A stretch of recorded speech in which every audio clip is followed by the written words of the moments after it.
አርዕስተ ዜና። የሰንደቅ ዓላማ ቀን እየተከበረ ይገኛል። በዓሉን አስመልክቶ መግለጫ ያወጣው የመንግስት ኮሚኒኬሽን አገልግሎት ሰንደቅ ዓላማችን ለሌሎች ነጻነት ከፍ ብሎ ሲውለበለብ የታየ ምልክት ነው ብሏል። ተጨማሪውን ይዘናል።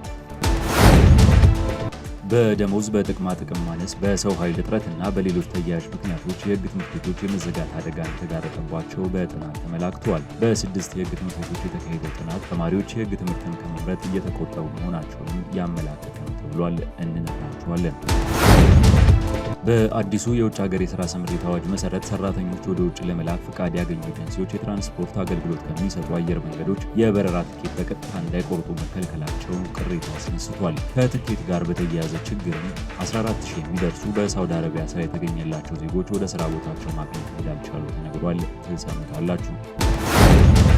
በሱዳን ኤልፋሸር በተፈናቃዮች መጠለያ ላይ በደረሰ ጥቃት ከ50 በላይ የሚሆኑ ሰዎች መሞታቸው ተገልጿል። ጥቃቱ የሱዳን ፈጥኖ ደራሽ ኃይል አድርሶታል የሚል ክስ ቢቀርብም ኃይሉ ክሱን ውድቅ አድርጓል። ሌላው መረጃችን ነው። ሐማስ በእጁ ከሚገኙ ታጋቾች መካከል 7ቱን ለዓለም አቀፉ የቀይ መስቀል ኮሚቴ ማስረከብ አድርጓል። ሐማስ ካገታቸውና በሕይወት ካሉ 20 ታጋቾች መካከል አሁን የለቀቀው 7ቱን ብቻ ቢሆንም በቀጣይነት ግን ሁሉንም እንደሚለቅ ገልጿል። አብራችሁ ስትቆዩ እንነግራችኋለን። እነዚህንና ሌሎች መረጃዎችን አብራችሁን ስትሆኑ የምታገኙ ይሆናል። ከዜናዎቹ ጋር ኃይለ ገብርኤል ታደሰ ነኝ።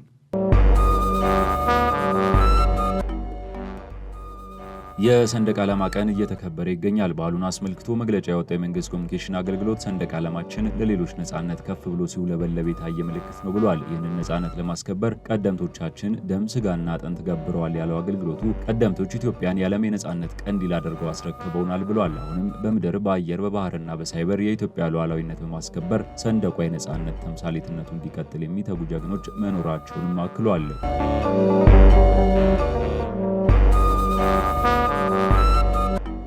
በደሞዝ በጥቅማ ጥቅም ማነስ፣ በሰው ኃይል እጥረትና በሌሎች ተያያዥ ምክንያቶች የህግ ትምህርት ቤቶች የመዘጋት አደጋ እንደተጋረጠባቸው በጥናት ተመላከተ። የፌዴራል የህግ ፍትህ ኢንስቲትዩት ከኢትዮጵያ የህግ ትምህርት ቤቶች ማህበር ጋር በመተባበር በኢትዮጵያ የህግ ትምህርት ቤት አዝማሚያዎች፣ ፈተናዎችና እድሎች በሚል መሪ ቃል ውይይት አካሂዷል። በኢትዮጵያ በህግ የቅድመ ምረቃ ፕሮግራም ያሉ አዝማሚያዎችን፣ ፈተናዎችንና እድሎችን በሚል ርዕስ ጥናት ያቀረቡት በባህር ዳር ዩኒቨርሲቲ የህግ መምህሩ አቶ ተገኘ ዘርጋው በሀገሪቱ በሚገኙ 6 የህግ ትምህርት ቤቶች ያደረጉት ጥናት ይፋ ሲያደርጉ በትምህርት ቤቶች ያለው የሰው ኃይል አወቃቀር ወጥነት የሌለውና የሚሰጠው ትምህርትም ጥራት ያለው አለመሆኑ፣ ዝቅተኛ የደሞዝ ክፍያና የጥቅማ ጥቅም ማነስ፣ የትምህርት ክፍሉ በአዳዲስ ተማሪዎች ተመራጭ እንዳልሆነ፣ በተቋማቱ ያሉ ሰራተኞች ስራቸውን እየለቀቁ እየወጡ መሆናቸውን፣ የተረጋጋ አመራር አለመኖር፣ ተቋማቱ ራስ ገዝ ባለመሆናቸው ለዩኒቨርሲቲያቸው ፖሊሲና ደንብ ጥገኛ በመሆናቸው ምክንያት የመዘጋት አደጋ እንደተጋረጠባቸው ገልጸዋል። በመድረኩ ላይ ተሳታፊ የሆኑ አካላትን በበኩላቸው የሚስተዋሉ ችግሮችን ለመፍታት በጋራ መስራትና ውይይቶችን ማድረግ እንደሚገባ አስረድተዋል።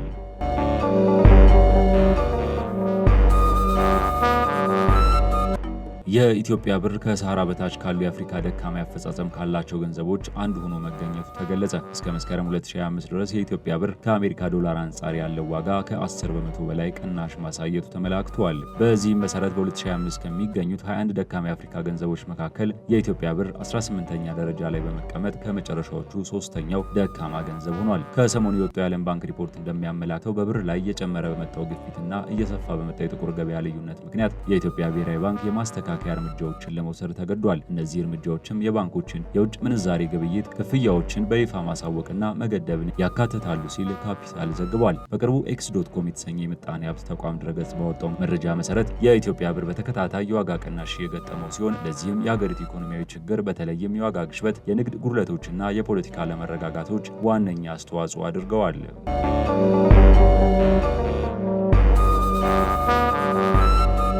በአዲሱ የውጭ ሀገር የሥራ ስምሪት አዋጅ መሰረት ሰራተኞችን ወደ ውጭ ለመላክ ፍቃድ ያገኙ ኤጀንሲዎች የትራንስፖርት አገልግሎት ከሚሰጡ አየር መንገዶች የበረራ ትኬት በቀጥታ እንዳይቆርጡ መከልከላቸው ቅሬታን አስነሳ።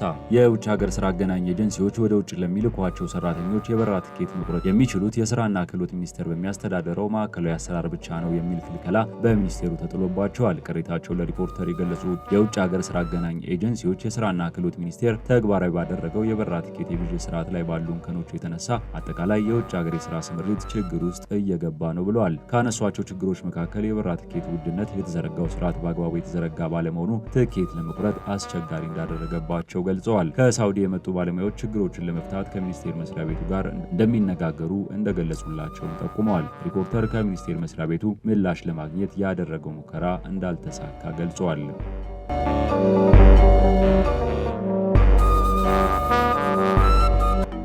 በሱዳን አልፋሻር በተፈናቃዮች መጠለያ ላይ በደረሰ ጥቃት ከ50 በላይ የሚሆኑ ሰዎች መሞታቸው ተገልጿል። በአካባቢው ዜጎችና አክቲቪስቶች የተዋቀረው የአልፋሻር የተቃዋሚ ኮሚቴ እንዳስታወቀው የሱዳን ፈጥኖ ደራሽ ኃይል በአንድ ዩኒቨርሲቲ ውስጥ በሚገኘው ዳር አልአርቃም ካምፕ በሁለት ሰው አልባ አውሮፕላኖች ጥቃቱን ማድረሱን የተገለጸው ፈጥኖ ደራሽ ኃይሉ በበኩሉ ተፈጽሟል የተባለውን ጥቃት አስተባብሏል። ደረሰ በተባለው ጥቃት ህጻናት፣ ሴቶችና አዛውንቶች መሞታቸውና አብዛኞቹ ሟቾች አስክሬናቸው መቃጠሉን ቢቢሲ ዘግቧል።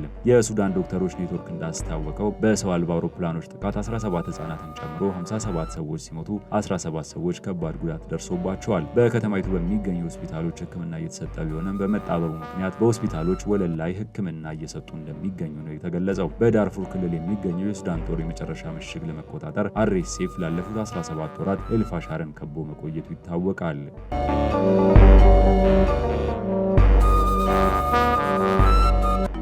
ሐማስ በእጁ ከሚገኙ ታጋቾች መካከል 7ቱን ለዓለም አቀፉ የቀይ መስቀል ኮሚቴ ማስረከቡን ይፋ አድርጓል። ሐማስ ካገታቸውና በሕይወት ካሉ 20 ታጋቾች መካከል አሁን የለቀቀው 7ቱን ብቻ ቢሆንም በቀጣይነት ግን ሁሉንም እንደሚለቅ ገልጿል። በምላሹ ደግሞ ከእስራኤል በኩል ታስሮ የሚገኙ ከ2000 በላይ ፍልስጤማውያን እስረኞች እንዲለቀቁ እንደሚጠብቅ አስታውቋል። ባሳለፍነው ሳምንት በግብጽ በተደረገ የሁለቱ አካላት ንግግር ስምምነት ላይ ከተደረሰባቸው ጉዳዮች መካከል የተኩስ አቁም ሌላኛው ሲሆን ይህም በእስራኤል ከፍተኛ ምክር ቤት ይሁንታን ማግኘቱን ተከትሎ ተግባራዊ መደረግ ጀምሯል። እንደ ሐማስ ገለጻ ከሆነ አሁን ለቀይ መስቀል ያስረከባቸውን ጨምሮ በቀጣይነት የሚለቀቁትን እስራኤላውያን ታጋቾች ስም ዝርዝር ስምምነቱ በተደረሰ ማግስት ለእስራኤል መንግስት ያሳወቀ ቢሆንም ፍልስጤማውያኑን እስረኞች በተመለከተ ግን ከእስራኤል በኩል እስካሁን የደረሰው የስም ዝርዝር አለመኖሩን አልጀዚራ ዘግቧል።